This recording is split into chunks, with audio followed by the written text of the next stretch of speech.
Bonjour frères et sœurs. Aujourd'hui on va traiter un sujet sur une période assez longue. Il s'agit du fruit de l'esprit. Mes amis, vous êtes déjà arrivé de croquer dans une pomme qui n'est pas encore bien mûre? Je pense que la première réaction que vous avez, c'est plutôt le réflexe que vous avez, c'est de recracher le morceau parce qu'elle est amère, immangeable mais et très désagréable au goût. Donc il faut savoir qu'un fruit, il met quand même du temps à mûrir avant de la consommer. Je dirais qu'il est même bon d'attendre, une fois bien mûr, on l'accueille et on peut relever 9 vertus de ce fruit. Ces vertus-là, il faut savoir, elles sont c'est indispensable en fait, et vitales pour notre organisme et notre santé. Alors, je vais brièvement en citer 9. Alors, premier, riche en vitamines. Deuxième vertu, riche en minéraux. Troisième vertu, réduction des risques de cancer. Quatrièmement, réduit l'obésité. Cinquièmement, réduit les maladies cardiovasculaires.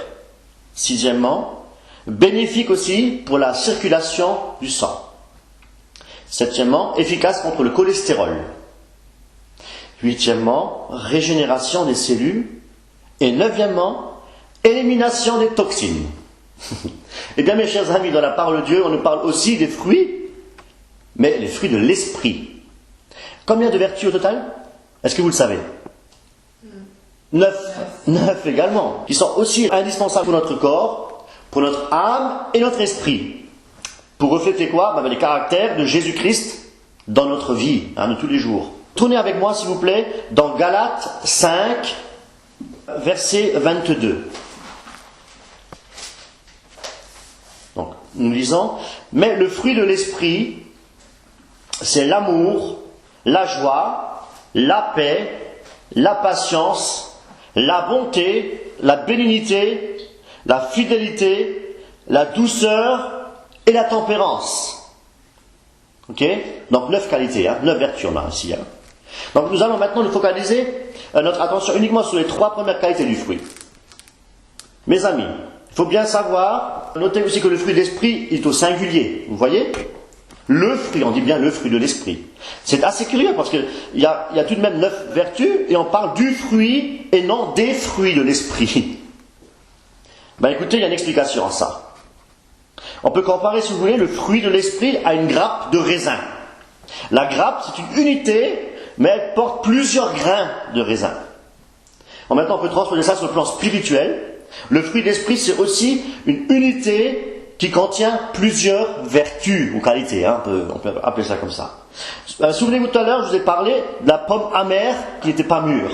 On peut la comparer donc, ce fruit amer, au fruit de la chair. Tournez avec moi dans Galates 5, 19, 21. Le fruit amer, oui, ce sont les fruits de la chair. Donc immangeables, on ne peut pas digérer. Les œuvres de la chair sont manifestes.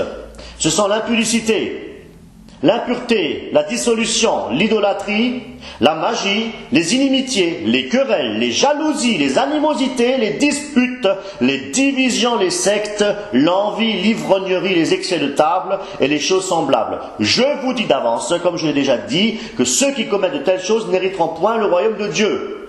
Et on peut dire, il y en a plus que 9 là. Notez ici que les fruits de la chair est au pluriel.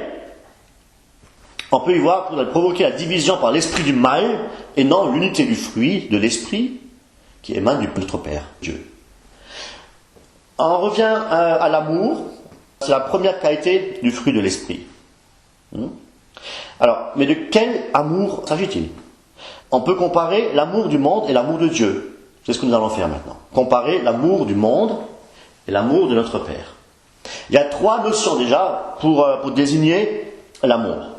Tout d'abord, éros, du grec, qui correspond à un désir sexuel. On peut appeler ça un amour égoïste. Et on a le deuxième c'est philia. Donc l'amour philia, c'est plus un désir d'apporter du bonheur à l'autre. Donc déjà moins égoïste. Et pour finir, agapé, ce qui correspond à un amour totalement désintéressé. Nous allons nous intéresser et parler de l'amour agapé, l'amour de Dieu. Nous devons rechercher l'amour de Dieu, mes amis. Dieu est amour. Est-ce qu'il y a une preuve à ça? Est-ce qu'on peut prouver que Dieu est amour? Alors, pour voir, on va tourner avec moi, s'il vous plaît, dans Romains 5, 8.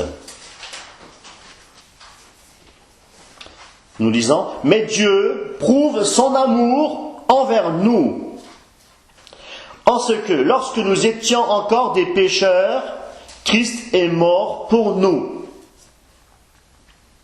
Frères et sœurs, nous ne trouvons aucune condition à l'amour de Dieu pour nous, ici. Aucune. Dieu n'a pas dit, dès que tu auras mis de l'ordre dans ta vie, je t'aimerai. Et il ne nous a pas dit non plus, je sacrifierai mon fils si tu me promets de m'aimer. Non, absolument pas. En fait, dans le verset de Romains 5, 8, nous trouvons exactement le contraire. Dieu, il veut que nous sachions que son amour est inconditionnel. C'est pourquoi il a envoyé son propre fils Jésus-Christ pour mourir pour nous, alors que nous étions encore tous des pécheurs. Nous n'avons pas eu besoin de nous purifier, ni de promettre quoi que ce soit à Dieu avant de pouvoir connaître son amour. Il est venu en premier.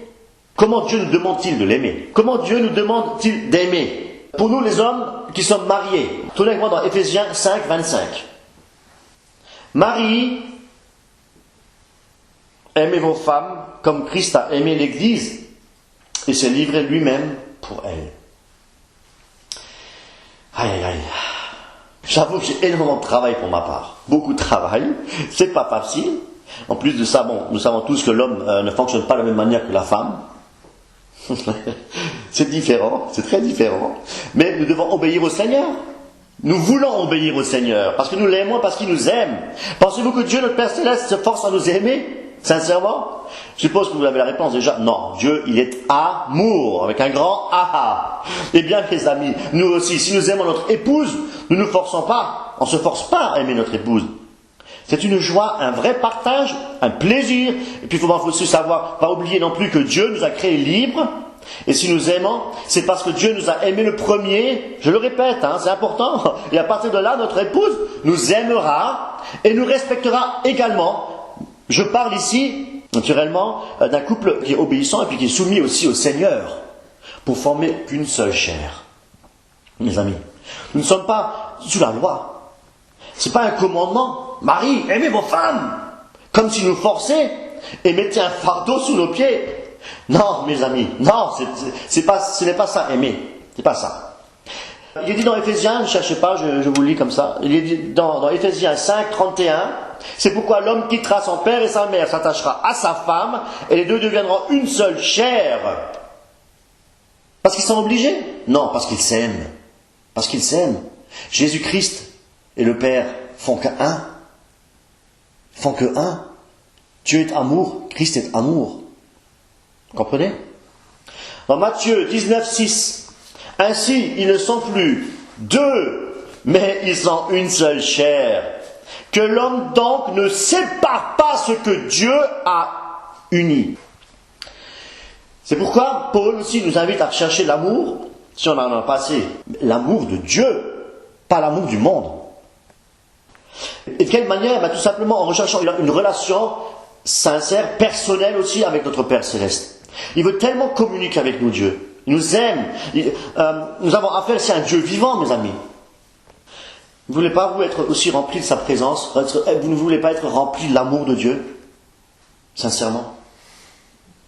On veut tous être remplis de l'amour de Dieu. Alors tournez avec moi, s'il vous plaît, dans Jacques 4, 8. Alors comment faire? Comment faire? On a la réponse dans Jacques 4, 8. Approchez-vous de Dieu et il s'approchera de vous. Je ne mettrai pas dehors celui qui vient à moi. Ça c'est dans Jean 6, 37. Je ne mettrai pas dehors celui qui vient à moi. Et je lis encore dans 1 Jean 5, 14. Nous avons auprès de lui cette assurance que si nous demandons quelque chose selon sa volonté, il nous écoute. Donc Dieu recherche, il nous écoute. Quand nous prions, quand nous adressons une prière à l'Éternel, Dieu nous écoute. Mes amis, Dieu veut établir une communion avec nous. Parce qu'il nous aime, tout simplement. Dans Jérémie 29, 12 et 13, je vous le lis simplement. Vous m'invoquerez et vous partirez. Vous me prierez et je vous exaucerai. Vous me chercherez et vous me trouverez si vous me cherchez de tout votre cœur.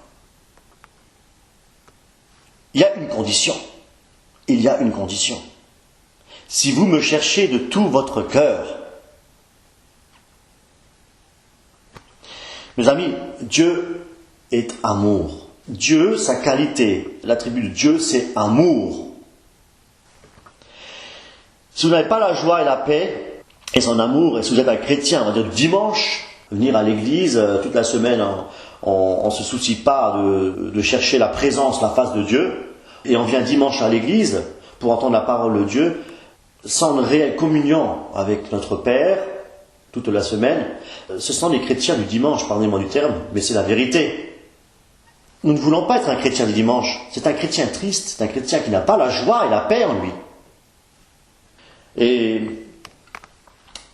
qu'est-ce qui manque ? C'est la communion avec notre Papa Céleste, on peut dire, Papa, notre Papa du ciel. On passe pas assez de temps à prier avec lui. Simplement prier au repas ou le coup de prière le soir, c'est pas passer du temps avec le Seigneur. Là, je vous parle d'une vraie communion. Une vraie communion. Tous les jours, une rencontre avec lui, avec un cœur reconnaissant et un cœur rempli d'adoration pour lui. Est-ce que vous le dites ? Mon Père, je t'aime, j'ai tant besoin de toi. Mes amis, qu'est-ce que vous attendiez encore ? Courez donc vers Dieu. Il vous accueille avec les bras ouverts. Et cherchez-le vraiment de tout votre cœur.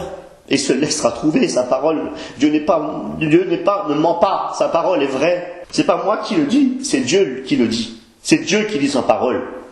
Et n'oubliez pas, vraiment, Dieu est saint.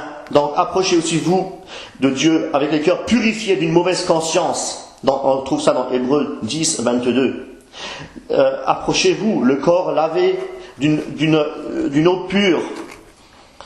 L'épître de Paul aussi, Romains 12, 1 nous dit: je vous exhorte, mes frères, par la compassion de Dieu, à offrir vos corps comme un sacrifice vivant, saint, agréable à Dieu, ce qui sera de votre part un culte raisonnable.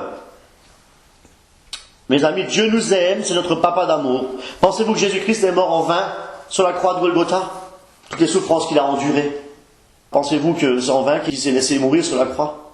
Mes amis, n'oubliez pas, sans amour, il n'y a pas de joie. Et ça, c'est la deuxième vertu de l'esprit. Et comment être dans la joie ? Comment peut-on ? Par exemple, je donne un exemple de tous les jours, la famille est en deuil. Est-ce qu'on est dans la joie ? Ou quand on perd son travail, est-ce qu'on est dans la joie ? Ou bien lorsqu'on est accusé à tort, ou on vit l'injustice, c'est vrai ? Quand on regarde autour de nous, quand on regarde nos contemporains, mais ils se réjouissent de quoi ? Il faut bien savoir une chose, c'est que si nous aimons le monde, on se rend ennemi de Dieu. Ça, il faut le savoir. Jacques 4, 4. Adultères que vous êtes, ne savez-vous pas que l'amour du monde est inimitié contre Dieu ? Celui donc qui veut être ami du monde se rend ennemi de Dieu. Mes amis, il faut savoir aussi, nous savons à présent que c'est pas dans le monde qu'on va trouver le réel bonheur ou la vraie joie. Non, c'est pas dans le monde. Tournez avec moi, s'il vous plaît, dans 1 Jean 2, 15, versets 15 à 17. Je répète. 1 Jean, épître, pas l'évangile, donc 15, 17. N'aimez point le monde, ni les choses qui sont dans le monde. Si quelqu'un aime le monde, l'amour du Père n'est point en lui. Car tout ce qui est dans le monde, la convoitise de la chair, la convoitise des yeux et l'orgueil de la vie, ne vient point du Père, mais vient du monde. Et le monde passe. Et sa convoitise aussi. Mais celui qui fait la volonté de Dieu demeure éternellement. Retenez bien la dernière phrase, je la répète. Mais celui qui fait la volonté de Dieu demeure éternellement. Alors que le Seigneur vraiment nous aide à marcher dans sa volonté. Vous savez, plus on lui obéit, plus on obéit à Dieu, plus la joie va s'intensifier en nous. Et plus nous renions notre propre volonté, plus notre voie sera droite devant Dieu, mes amis. Et si on marche sur notre propre volonté, comme on faisait autrefois, si on n'était pas encore converti, on ne serait pas heureux. Au contraire, on souffrirait. On souffrirait. C'est vrai, mes amis, plus on marche sur notre propre volonté, plus on souffre, et moins on a de la joie. Plus nous marchons d'après la nouvelle vie que Dieu nous donne, et nous obéissons à sa volonté, et plus nous aurons la joie. C'est ça le changement merveilleux de la nouvelle naissance. C'est ça, mes amis. On ne doit pas penser qu'on est heureux si on marche sur notre propre volonté, en suivant les volontés de la chair. Hein. Mes amis, il faut vraiment apprendre à nous soumettre à la volonté de Dieu. Nous soumettre à sa volonté et obéir. Ça va ensemble. La soumission et l'obéissance. C'est l'unité.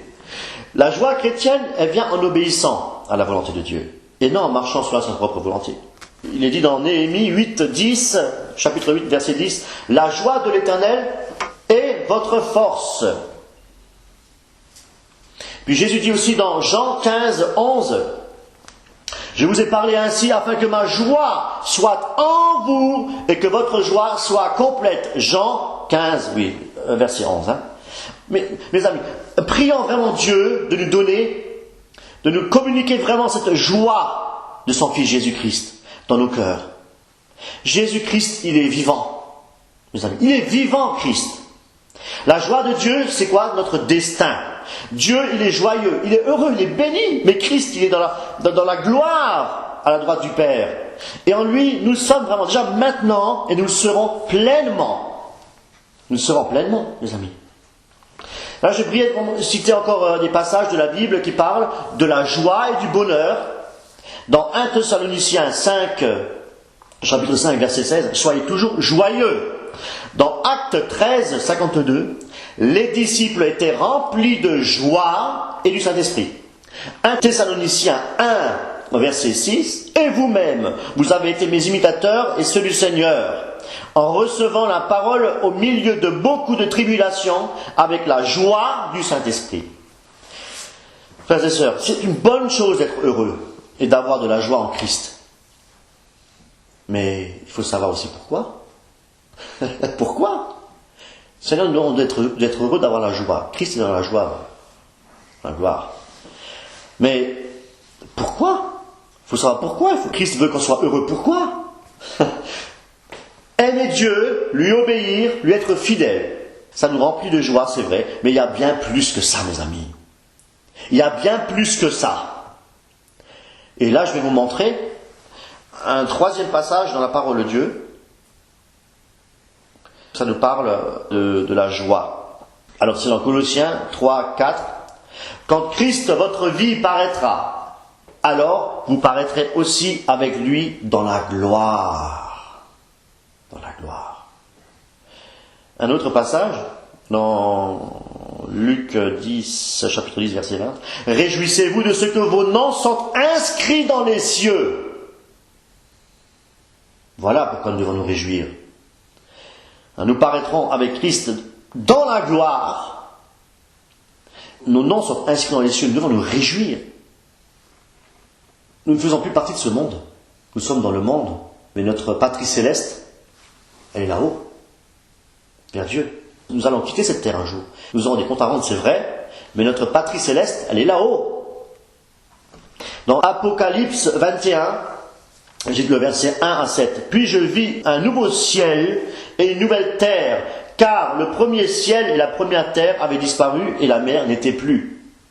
Et je vis descendre du ciel d'auprès de Dieu la ville sainte, la nouvelle Jérusalem préparée, comme une épouse qui s'est parée pour son époux.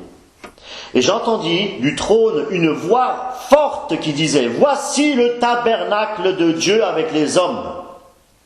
Il habitera avec eux et ils seront son peuple. Et Dieu lui-même sera avec eux. Il essuiera toute larme de leurs yeux. Et la mort ne sera plus. Et il n'y aura plus ni deuil, ni cri, ni douleur. Car les premières choses auront disparu. » Mes amis. Et celui qui était assis sur le trône dit « Voici, je fais toutes choses nouvelles. » Et il dit « Écris, car ces paroles sont certaines et véritables. Et il me dit, c'est fait. Je suis l'alpha et l'oméga, le commencement et la fin. À celui qui a soif, je donnerai de la source de l'eau, de la vie, gratuitement. Celui qui vaincra héritera ces choses. Je serai son Dieu et il sera mon fils. Voilà pourquoi nous nous réjouissons, mes amis. Tout ce que nous avons à faire, c'est de lui obéir et être prêt à son avènement.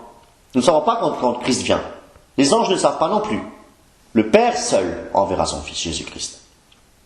Et nous devons le louer, nous devons l'adorer, notre Père, et rester dans cet état de joie permanent. Qui c'est qui veut nous dérober la joie, mes amis? Qui veut nous enlever la joie et la paix?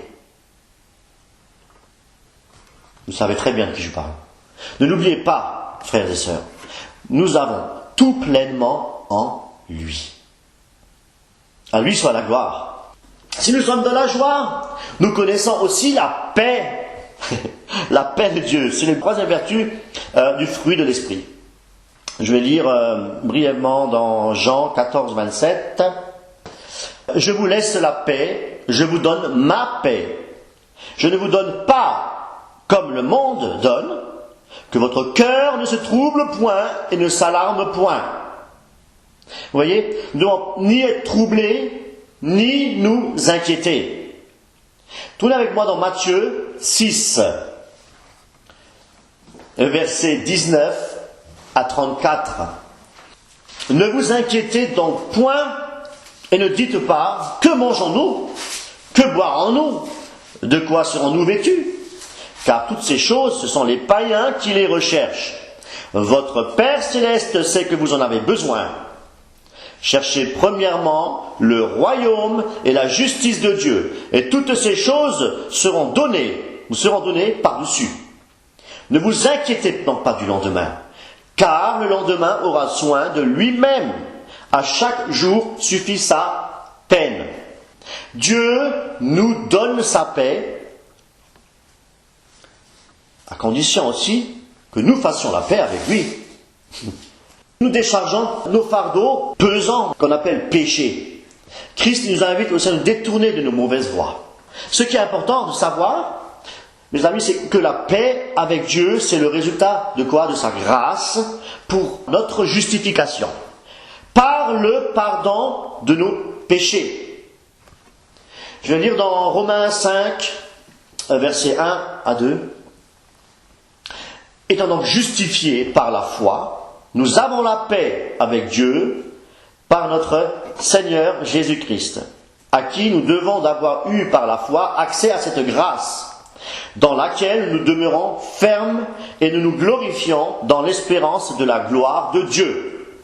Il faut chercher la paix avec Dieu et établir une communion, une réelle communion, un dialogue et une unité. L'unité, c'est très très important.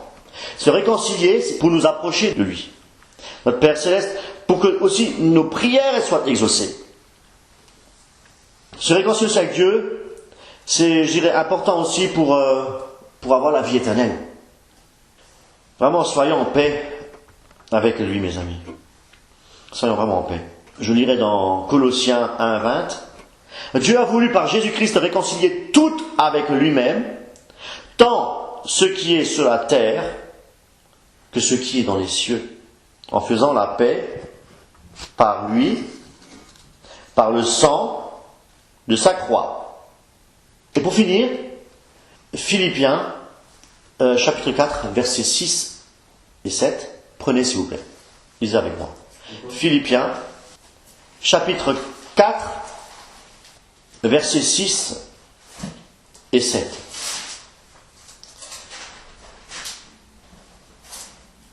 Ne vous inquiétez de rien, mais en toutes choses, faites connaître vos besoins à Dieu par des prières et des supplications, avec des actions de grâce. Et la paix de Dieu, qui surpasse toute intelligence, gardera vos cœurs et vos pensées en Jésus-Christ. Apprenez vraiment ce verset par cœur. Travaillez sur ce verset toute la semaine. Vraiment, c'est très important. Et vous allez obtenir la paix de Dieu. Vraiment que notre Père Céleste et Jésus-Christ vraiment remplissent vos cœurs de ces vertus, de l'amour et de la joie et de la paix. La semaine prochaine, nous allons continuer notre série des vertus, donc les 3 prochaines vertus pour la semaine prochaine. Je vous souhaite réellement un bon dimanche.